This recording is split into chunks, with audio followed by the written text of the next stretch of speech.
fotsiny ary zay ihany koa moa tiako lazaina omaly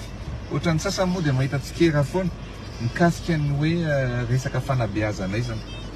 tsara ho fatatsika fa ny olana eto Madagasikara indrindra fa aty amin'ny faritra atsimo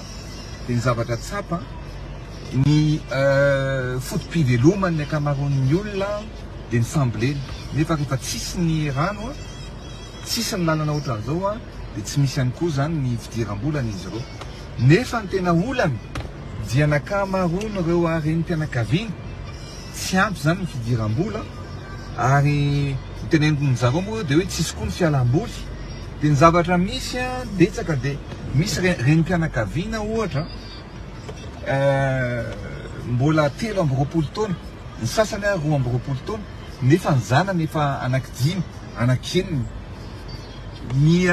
dia zay le teneniko hoe efa sahirana zany fa tsy tenenana an'le hoe mahantra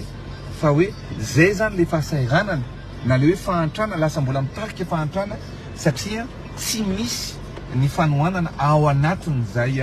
fanabeazana izany zay nataoko hoe atao efa nataontsika lahara-pameana mikasika ny fanabeazana izana mba hisy ireo hoe grossesse désirée na hoe rehefa tena te hiteraka ihany ny olona vao miteraka fa sahirana le olona mantsy rehefa hoe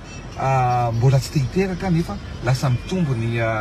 zaza eo amin'irony tokantrano rehefa mitombo ny zaza dia le fahantrana lasa miteraka fahantrana satria manjary tsy zarizary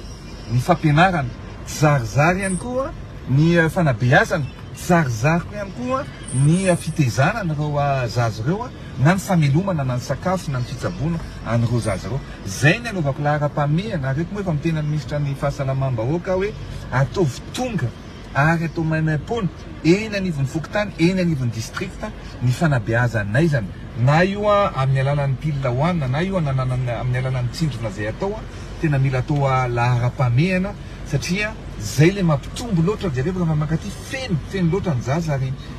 sahirana dia sahirana moa tsika ao anatin'izany zavatra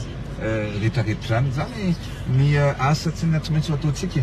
fa reto moa zany ny lalana dia jerevantsika moa zany fa dia atao anatin'ny rano zao tsika no tanàna kely iny dia tena feno tena be olona be mihitsy ary zay tokony jerevana manokana ny resaka fanabeazanay zany satria be loatra le ankizy tena rehetantsika zao dia be le ankizy ary tokony satria io le hoe fahantrana miteraka fahantrana le satria maro amin'ireo renim-pianakaviana no tsy miasa nefa maro anaka lasa manano sarotra na ny fitezana na ny fanabeazana na ny resaka fahasalamana